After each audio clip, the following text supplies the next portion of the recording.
Hey now, and how are you doing? Want to welcome you to the next episode of Peace, Love, and Bring a Bat. Today we're going to bring on my friend Lynn. Man, we're going to have lots of conversations about moving on from things that we didn't want to move on from. And all those things will teach us how to be better people, right? How to move on, grow through some of the experiences we had. How are you doing this morning, Lynn? I'm doing great. It's a sunny day in Virginia, so I'm happy. Okay, sunny day in New York as well. Uh, so that's great. Why don't you tell everybody a little bit about yourself?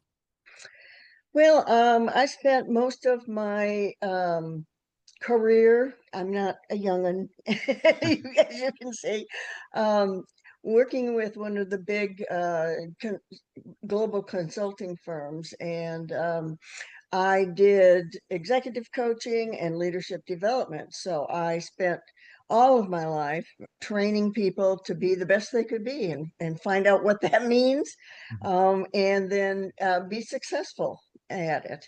So, gosh, about 4 years ago, um, my mother, who was 106 and living with us, died. Oh, And, that was hard. But when someone's that old, you kind of prepare yourself.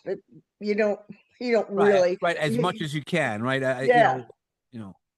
yeah. And then about 9 months later, I got a call in the middle of the night, and my little brother had had a massive heart attack and passed. Oh, Well, 9 years younger, that's not supposed to happen mm, with your little brother.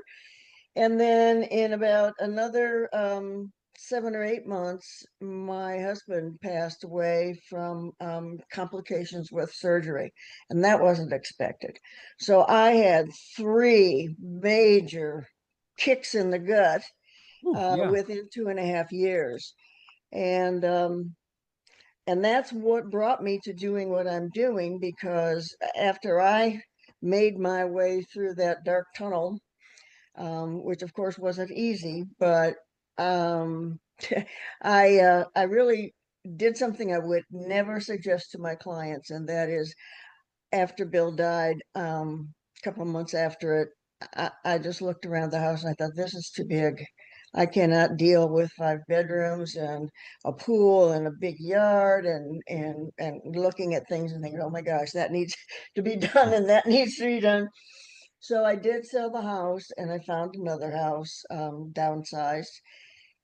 And right after I did that, my body said, knock it off, and Mm, put me in sick bay for 3 months. sure. Yeah, I mean, your Yeah. body knows.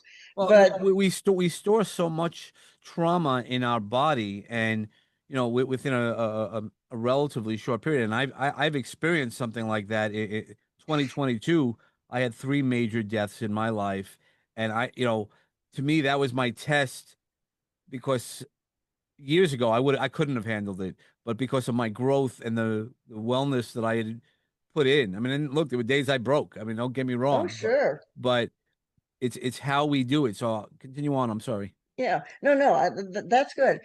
But about at the end of that time, I just kind of got it together, and I thought, gosh, I have all the skills. I have been doing helping people through crises, what's plural, for years and years and years. And I can help people through this because nobody should have to go through it alone. It just, is one of those things where people kind of hunker down and become a hermit to some degree when they're going through it. And then they isolate themselves, which is the last thing that we should do, because you don't heal alone. You heal in community, whether Sure. that's one person or a number of people. So I just thought through it and kind of looked back and said, okay, so what did I do? What worked? What didn't work? And I created a program for women. I'm really focusing on women who've had a significant loss in their life. And what I do is different than what most grief people do. I don't deal with the initial emotions. because our brain has taken over and it's not functioning properly. We can't make good decisions with all that emotion. So I wait until someone is at the point where the fog's cleared a bit and they are beginning to say, there's got to be something better. I'm stuck here. I don't know what to do, but I sure as heck don't want to stay here.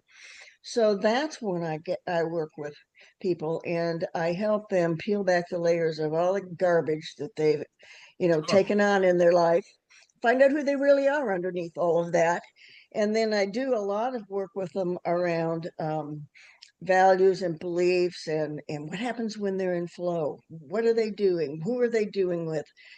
How are they doing it? And then I look at the other side of what's the environment that supports them to be in flow. And then we take all of that information and they start to put together a vision. What do I want to be when I grow up? I have an opportunity Yep. to form this. And when they get that done, they go into a mastermind type group of other women making a journey, and they support each other for a year till they make it into that new place and are stable with it. And hopefully, the way I've designed it, if you have something based on your purpose and flow, it's gonna stick, and you're not going to fall back into the old habits, especially if you're supported for a year.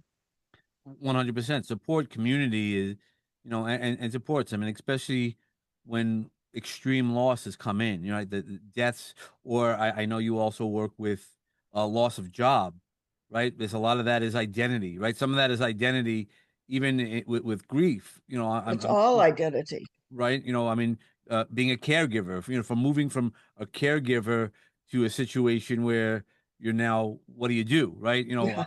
I know Who my, needs me? yeah, well, that like that was sort of the unfortunate realization that my mom had at 72.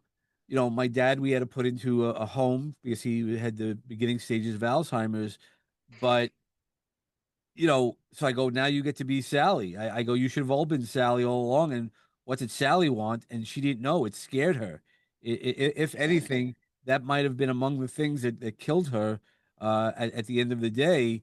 Uh, because she didn't know what to do. She did things, but she was still somebody's grandma. She was still somebody's mom, a wife, a teacher, it's how we identify ourselves to when we lose the piece of ourselves become so powerful. Yes, and we don't realize how much of ourself we give up and change to be a partner with someone else in life. And then all of a sudden that's not there. And not only are you looking around thinking, oh my gosh, your brain is saying the same thing, saying, I need to help, I need to protect my person, and this isn't the same. And what do I do? I need to Yep. adjust. And so that goes on through that grieving process, and it changes as the individual changes. Your brain, your brain has to keep up with what's going on in your life, and that makes it really tough because it makes the managing of emotions difficult. And I think that's one reason why you get those tsunami waves every once in a while. They just Sure. knock you down and take your breath away. You have no idea when and where, but it always chooses the most inopportune time, I think. you know, Yeah. I mean, that's the thing that happens. I'm a suicide survivor because I couldn't handle the tsunami that was coming. Right. I didn't see it coming, and it just came, and um made some poor choices around that. But luckily, I'm still here to tell my story, and that's really also where our power comes from. What's some of the advice that you'd give people going through grief? I mean, I know there's the stages of grief.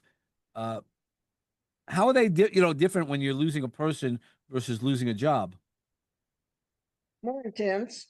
Um, I really believe grief is grief, and we are all going through it and don't realize it. We call it stress, but since COVID, our whole lives have changed. The whole Sure. future has changed. every day something's changing, Yep. around here. And so we're constantly in that fight or flight mode because there's a lot of fear there. What's going to happen? What's the stock market going to do? What's going to happen with this? What's going to happen with that? And that is a type of grief response.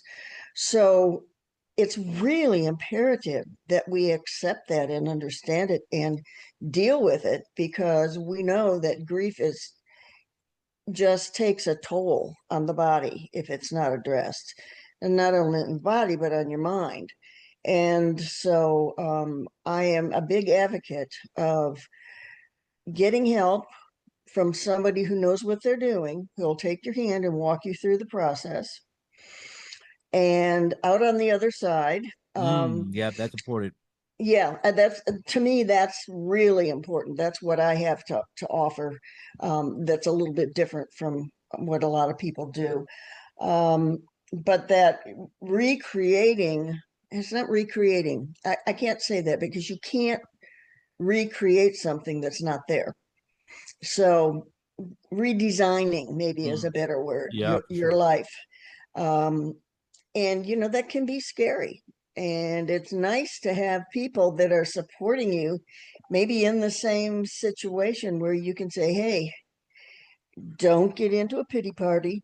I won't allow that. But this is what I tried. Didn't work for me, but maybe it'll work for you, or it did work for me. Have you thought about doing something like that? And it just is helpful. It's really helpful. And if you create the container right for your people, then it's safe. You can say what you want, feel like you're unseen and understood, and support each other fully through the process. So um, I have really worked hard to do that, and I just have launched a community platform that is free right now, and as I get it populated, but it has um, experts who will be doing programming and answering questions and monitoring groups. And it has courses and masterminds and everything that Facebook you can do on Facebook. But the cool thing is that I'm so excited about, I have been able to make AI mentors that will take people through whatever issue they're dealing with. So let's say you wake up in the middle of the night and you're just beside yourself, can't get it together, have nobody to talk to. You can go on the site and you can choose to listen to some music. You can choose a thing that will give you some meditation help. So anything that is on there ends with like 3 steps you can do right now to begin to move yourself out of where you are, which is really cool. So you're having a bad hair day, you're just miserable and you don't know why. That all that stuff is on there. And as well as the figuring out what to do next, and so on and so forth. And it's in tiers so that it really follows my process of moving through the whole shebang. Yeah, sure. No, and being part of a community is so powerful because it reminds us that we're not alone. Yes. But how? So I know while we're not alone. Again, using my suicide, I knew I wasn't alone. I knew there were people in my community. What happens when you don't wanna, right? So that pity party when you mentioned, I think there's a value of a pity party but not to live, right? That's Yeah. not where we live. You can attend the party, but not necessarily, Right. and not go back often, not go back often. Right. Right. But there are times when we need to get that emotion out Hmm. among people that understand, because it is true, you do not understand what this is like until you've gone through it and you're Yeah. facing it. There's just no words to explain how difficult it is. So I think that you're right about the groups and the support is I think one of the most important things in the world. And so there's some of us, and I went through this. I didn't want to go anywhere. I just wanted to stay in my little house and be a hermit. Sure. Yeah. And since then, I've had a client who just she was really in the same situation. She just wouldn't go anywhere, didn't want to do anything, and she said, "Well, one day my friend came to the door and grabbed me and took me out for coffee, much against kicking and screaming. I didn't want to go." She said, that was the first time in months that somebody didn't try to fix me. Well, right. That's the biggest thing is we try to fix somebody through grief or when are you going to get over it? You don't ever get over it. You learn how to manage it differently, right? Right. It's like readjusting. I mean, using one of my R words. But it really goes into those opportunities. How, what would you suggest to people how to maybe readjust, trying those first baby steps while they're going through any sort of loss? Well, I think that it's not only the person who's grieving, but their family, community, whatever, they need to stay in contact. And I know that's hard for people because we don't even talk about death and grief. So we're Yeah, not right. prepared for it. We don't know what to do. But I think the ticket there is you don't have to say anything. So don't worry about that. That's what we're afraid of. We'll say the wrong thing. Just be present with someone. Just go sit with them. Pick up the phone and say, "Hey, I've been thinking about you today. I just want you to know I'm thinking about you and I love you." And, that's it. That's all you have to do. But the thing for the individual is try to get some different exposure than just sitting in your house. Excuse me. And I know that's difficult. I never wanted to go. And sometimes I couldn't. The first Thanksgiving, I just couldn't go to Oh, the I can't family imagine. Yeah, gathering. sure, of course. Yeah. So, it's up and down and back and forth, but on some days, we wake up and we feel pretty good. Get out and take a walk. Mm.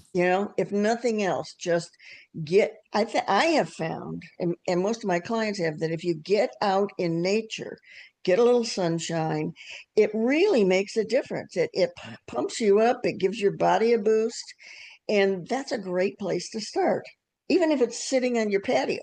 Yep. No, 100%. We are plants. We're living beings. That's really what it is. People laugh. Oh, you're not a tree. Yeah, that's what allows us to move around. But we also need that sun, that thing. And the great thing about trees is they are connected, right? There's been Talk to science, each other. right? Yes. There's a whole communication thing that we didn't know because we can't hear it. And the Right. same thing with grief is there's a language that you have that you only know by by doing it. You could read as many books as you want. You could be empathetic as much as you want, but until you do it, there's so much that I didn't know. So I know you went through a short period, and when I went through my short period, I had a friend who was 55, died unexpectedly, and I had to identify the body. And Yes. then he had a mother who had Alzheimer's, and he had no other family. So I took care of her for the last 6 months of her life, as well Wow. as managing my own mom's transition. And people, What years a heavy ago, load. yeah, years ago, I couldn't have ever done that uh, as well as I did. While I Yeah. struggled at times, those were heavy loads. Being responsible for somebody else's life. And things like that. But it's the promises we make to ourselves as well as others that really do that. It goes back to that community. Now, with your programs, what are the best people that bring that together, right? So, for me, I knew that person, I knew Kevin for 35 years. For with your programs, how would people get into your program, find your program? Because we need programs like this. Yeah, well, you're right. I'm adamant about that and really dedicated to doing this. My platform is a great place to find me. It's called womenrisingtogether.org. Easy peasy. I'm on LinkedIn and Facebook and Instagram, and I post almost every day. And those are the best ways to get a hold of me, because if you go to that platform, all the information, contact information is there, and I'm on it every single day. So that's the best, I think. Okay, well, yeah, I think that's a great way because we're all managing so much, and grief comes in so many ways, and it's not only about a loss, it's a change in life, the transition in life. What would you suggest to people who are transitioning to different phases of their life? How they can manage this is a grief, right? As you're not necessarily losing something, but it's going to change differently. It's a recalibration. It is, and you really have to look at the longitudinal, make a timeline and identify those times when you really had a difficult time. Mm, What did you do? What worked? What didn't work? And the other piece of that is you need to really dig down and find out who you are, mm, because most of us live a life that is built on stories that we tell ourselves that aren't true, but we picked them up somewhere. yeah, And if you've ever listened to Shiraz Babu, he says we get addicted to those stories. What happens with 100%. the I, I stories? I Yeah, I didn't know that you knew Shiraz Babu, man. I do know. I love that man. I I do really, too. yeah. I've had him on my show, and he'll tell you when I was on his show, I made him cry, and every time I see him, I he can't goes. believe it. He gives me a punch in the arm or but he's a great guy. When you went to Shiraz, I was like, oh man, yeah. Yeah. Well, I just spent a week with him at a retreat in Costa Rica. Oh, okay, with that Daniela, yeah, Danella, yep, yeah, yep, yeah. You were and with some good people, yeah. I yeah, know all those Jay people. Fairbrother, Yep, and yep. yep. And last year we did it with even more of those leaders. So we're gonna do it again next year. That's what I hear. Daniela had already reached out to me to try Oh, to be part of it. Yep. she has to be tops. Yeah, she's awesome. But Yeah. So there are two things that I want to mention. One is I'm about to finish a book that is a combination of a story about a woman who's going through this kind of process, mhm. and a self-help book, because you're in her head. She's saying what's happening and what she's doing. Um, and it's, I can't remember the title. It's just a working title, but it's something along the lines of when it's too costly to stay where you are. 100%. Yeah. And then the other thing is, I have moved into the um, personal injury space with physicians, because those doctors are spending so much time with their trauma patients, Mhm. dealing with their emotions, that they don't have as much time as they need to deal with their physical issues. So I've created a process, a program with some other doctors, where we will be taking that load off of the physician and teaching everybody trauma informed care, That is so that, huge. yeah, Because yeah, there's so much of not so much, but a lot of our injuries are also tied to our body and the trauma, whatever happened, right? A car accident, you have unstored trauma um to have to absolutely. overcome those. Yeah. And the identity shift. I mean, think of it. If you lose an appendage, Yep. you're not the same, and you never will be the same. How do you deal with that? So, that those are big things that doctors aren't prepared to do. So my little company is going to take that off their plate. Well, that's awesome because Excited. that's really one of the unkept, unmet needs that people need to deal with. Uh, that was why I started originally with mental wellness. I knew what people needed because I started learning some things in a deeper way. From myself, I saw what the healing was going, and then I really dove into the healing because it's a lot of the times the unsaid things, and that's It why is. and that's one of the reasons why I started the podcast, to hear how other people see it and to hear the unsaid things that we want others to hear, that they're not alone. Like Yes. talking about grief today, and different types of grief. So it's not only death, which is, I guess, the ultimate grief, but not always, because Not always. because if you lose a job or a career, that you're still living there, right? So And your identity yeah, is, yeah, I'm no longer the vice president of this or the head of that yep, or the person in this team. yep. No, no, 100%. Sometimes that's the living grief that you continue. You have to re-identify yourself. You do. Yeah, you do.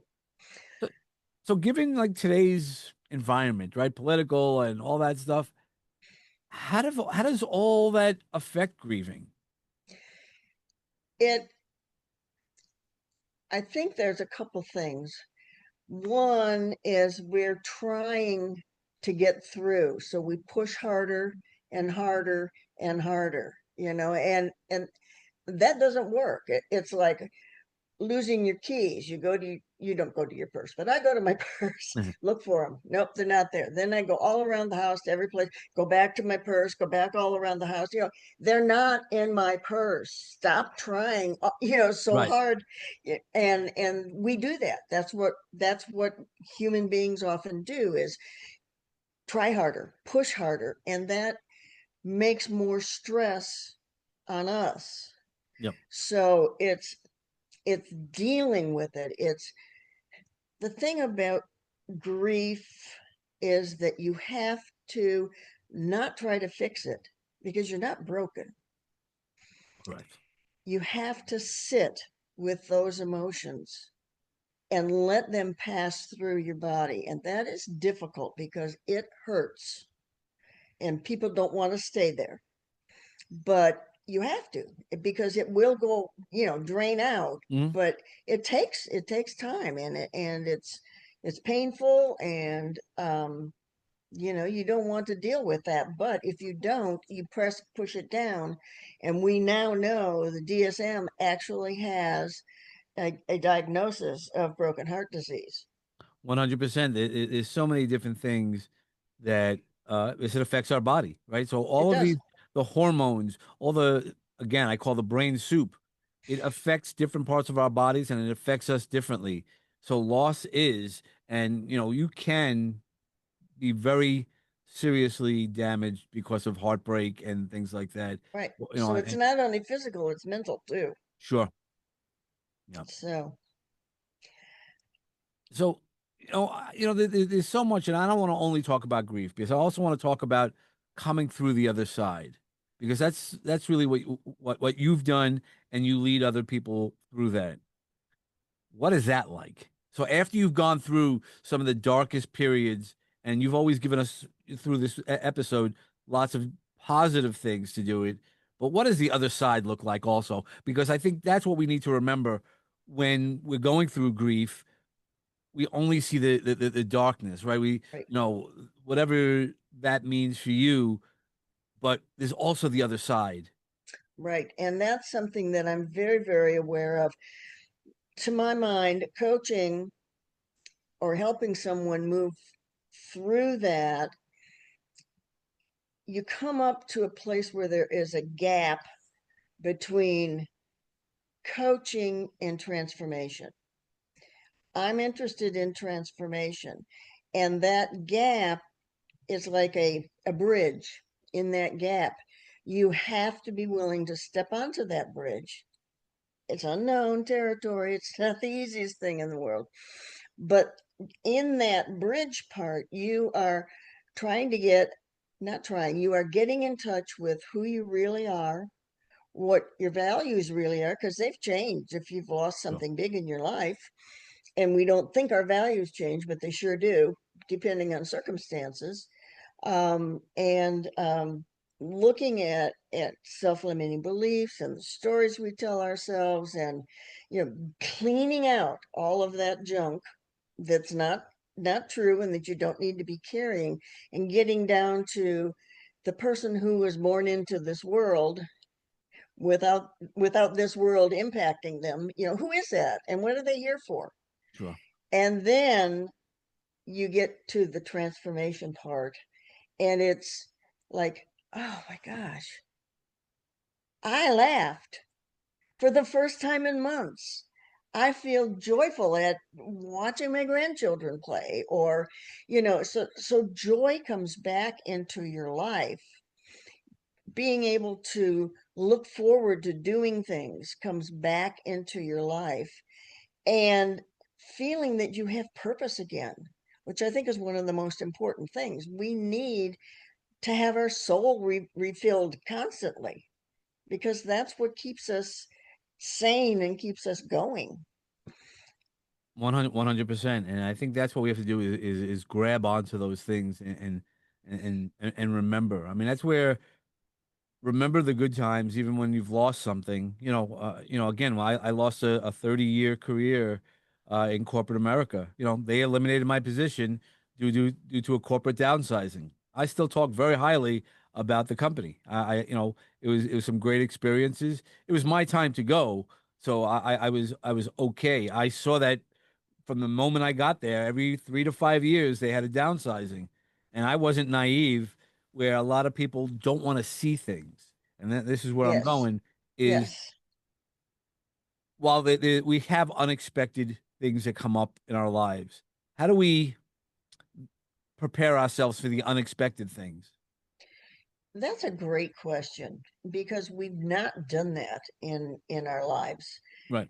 It's not part of the normal way of living, and I really, part of what I do is to educate, and I'll go to service clubs and speak, and groups and that sort of thing, to help them understand what this whole thing is all about and how to manage it. Because I mean, what do you expect? It's like parenting. You're not taught anything about parenting. You only have your parents, to look to, and there's the good and the bad always in Sure. in that, and you have to take it step by step. Well, when you are under so much emotion, it's hard to figure out where those steps are, and it's much easier to just sit in the funk. But that's not, you can't do that forever. You can't live a life that way. No. So finding ways to honor what you've lost without dwelling there, I think, is one of the biggest things. Is, okay, was an important part of my life, and I'm not going to throw it away. I am going to look at it as part of my life, love the time that we had together, and then continue with a life that is purposeful and joyful. Well, we're gonna start rounding up the episode, and that was a great way. But I also love you to step into my magic garden. I've been where you get to plant a seed. So which traditionally is always good. It doesn't have to be a Jack and the Magic beanstalk seed that's going to grow right away. Might be something that needs a little nurturing, right? We have plants. What would be one seed you'd like to offer the audience? When people go through something like this and are faced with it, we think we don't have any way to cope with it. But I want people to know that everything that you have experienced and done in your life has built capabilities in you. It's there. You just may not know how to access it. And that's where you need to find somebody, like I said before, who knows what they're doing, take you by the hand, and walk you through the process, because it is there and we have to acknowledge it, but we also have to find it. Yep, 100%. Yeah, yeah. And you have to take those actions, right? I mean, I talk about it all the time. You can pray all you want. You can, even manifestations. I mean, Shiraz, right, and I have had plenty of conversations. You could just sit all your day long and do your manifestations and your affirmations, but if you don't take the actions behind that, right? An affirmation is a promise to yourself, is to say, I am going to do X. I am I'm not going to be this any longer. But you have to take those actions. It can't just be I'm saying those things. You have to embrace it. Yeah, yeah. And can I just offer my perspective on Oh yeah, of course you can. on Yeah. those Yeah. affirmations? To my mind, when I say I am going to, my brain doesn't compute that. But when you say I am on the path to, Hmm. I am working toward, Right. and not I already am there, because your brain says, no, you're not. And so keeping our language in the positive and toward movement, I think helps me anyway. That's awesome. Yeah, yeah, 100%. Because and I sometimes say when I work with people, I go, okay, then it's yet. So, I wanna have this, or I don't have it, right? So you could put a little negative in. I don't have it yet, but a yet becomes that promise to yourself that you're gonna get it. You're gonna find the way. You're gonna research the way and have the learning to get you there. If you're really serious about it. If you're not serious about it, that's okay. But we'll get there. In the future. If we're not there today, great. Then learn where you do. Right? It's the old saying. We're talking about trees. When's the best time to plant a tree? 20 years ago. When's the next best time? Today? Right Because of now. the fact, right? Because you got to do the planting, you got to do the nurturing and taking care of yourself. Absolutely. Well, thank you so much. How can everybody find you? Can find me on my membership platform, womenrisingtogether.org. And I will send you a couple things that people can download that might be helpful, like your next something I call your next step your next chapter workbook, Mhm. and then a little thing that how to deal or help people that are going through grief, which speaks to both sides, because those of us going through grief need to tell people what we need, and we're very reluctant to do that. And on the other side, people need to know what is appropriate to say and not to say, and do and not to do. 100%. Thank you very much. I will make sure that those links get included in the show notes and everything. And thank you so much for your time, for your knowledge, and just starting off a day for me this way. So thank you so much. This has been great. Thank you for having me. Okay. And for everybody else, as always, I hope you enjoyed the episode and bring peace and love in your life as your foundation to start off your days. And when you're bringing it back, bring awesome thoughts like we heard from Lynn and hit your sweet spot. Thank you so much.